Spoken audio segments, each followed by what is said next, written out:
Hi, my name is Stuart and welcome to the Investopoly podcast. My goal is to share easy to understand evidence-based holistic insights to help you master the game of building wealth. And as you know, in my regular Wednesday episodes, I talk about the theories, methodologies and principles associated with investing and financial planning. The aim of these case study episodes is to share with you how they've worked out in real life situations. And in this episode, I want to talk about a client where we have restructured in the past his share portfolio to spread it across two different ownership structures. And of course, at the end of the episode today, I will sort of bring it all together to say, well, what can we learn from this case study in terms of our approach with other clients? And maybe, you can learn something in terms of how it might impact your investment decisions as well. So to give you a bit of background, we've worked with this client since 2021, so about 13 years now. He's a very high income earner. His spouse hasn't worked for many years. And the strategy really begun as a property-based strategy because he was a high income earner. He didn't really have a huge asset base. He had a large mortgage and focus was really on building the net worth first before thinking about liquidity and investment income and so forth. And so over the first 5 to 6 years of working together, we acquired 4 investment properties,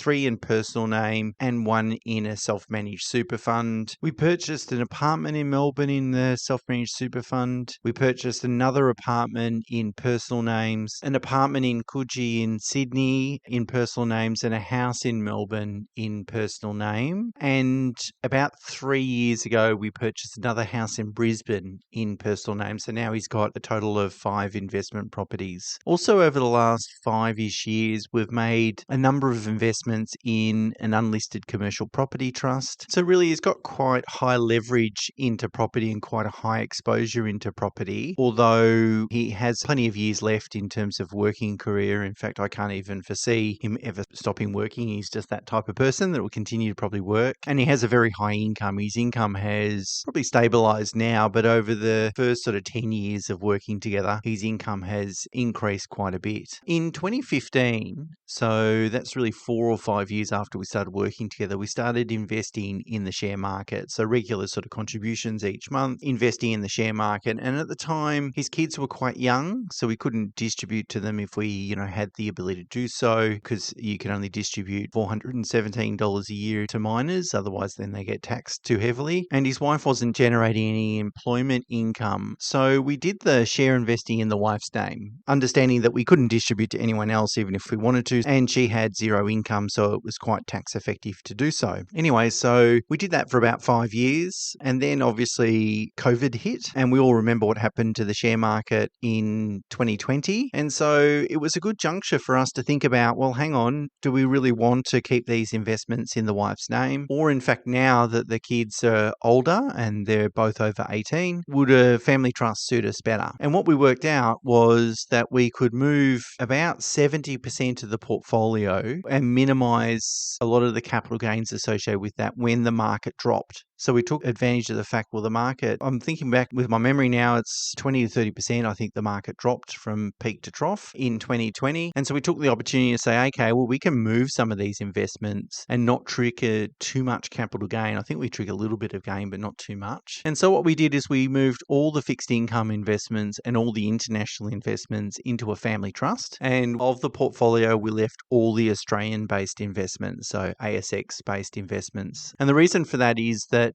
obviously they carry imputation credits and a lot of tax credits associated with Australian dividend income. And she would be able to utilize those tax credits the most because obviously she's got zero other income. Whereas with international share investments, you're typically going to get a very low amount of income, maybe somewhere between, well, around about 2-ish%, sometimes lower. It depends on what markets it's invested in, but you're certainly nowhere near the level that you'd get from Australia. Plus also there's very limited tax credits. There's some, but they're not material. And so therefore, most of your overall return will come in the form of capital growth. So what that means from a taxation perspective is capital gains tax. And so we thought, well, at least if we can put the assets that are going to generate a lot of capital growth in the family trust, because then we can start distributing that to the children, particularly if we crystallize any capital gains. And we'll keep all the Australian share investments in the wife's name so that she can utilize the imputation credits. And we took the opportunity, as I said, to capitalize capitalize on a market downturn, because it was just a point in time where the market dipped, of course, and it recovered strongly in 2021, so back up to kind of where it was. So I thought it was an interesting case study to share with you, because what it does is it invites us to really think about the components of a investment's return. And those components, those taxation characteristics, are going to be income, growth, so capital growth, compounding capital growth, and tax credits, importation credits or overseas tax credits, foreign tax credits, that's what they're called. And so we want to think about, if we've got an overall return, sometimes we just focus on the overall return. We think this is going to give us 10% compounding or whatever it might be. But really, what is that return made up of? How many tax credits are we going to get? How much income are we likely to get? And therefore, what's the balance? That's probably going to be the growth element. And then thinking broadly about, well, if I'm going to get those components, those characteristics of income, where best should I own these assets? And so another really good example, utilizing kind of a very similar approach that we would use for other clients is, for example, if a client has investment dollars, and this is pretty common, investment dollars in their personal name, it could be joint or it could be in their, one spouse's name, whatever, but it's in personal name. And then if they've got a large amount or another amount inside super, what we would do in that situation typically is we would structure the portfolio at a client level, and we would put the investments that are likely to generate lower levels of return in personal name, and the investments that will generate higher levels of return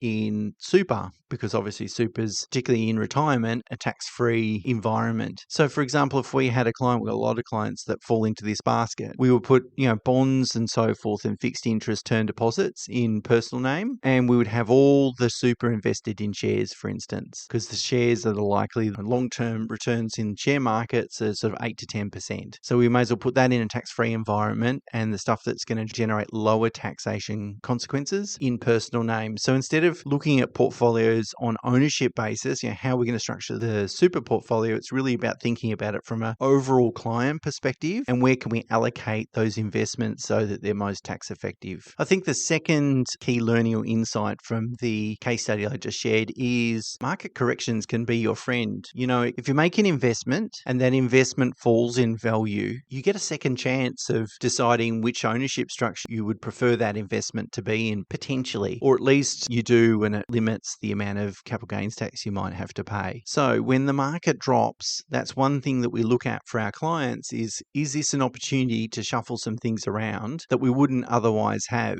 that will be more tax effective for the client moving forward? Because of course we try to build in as much flexibility as possible and as much foreseen flexibility as possible into our strategies. But of course, situations always change. Anyway, I thought it was an interesting case study to share with you. Of course, I'll be back with you tomorrow with a regular episode. And I should mention that I'm posting more videos on YouTube. The link is in the show notes. If you want to check them out and subscribe to the channel, please do so. And until tomorrow, bye for now.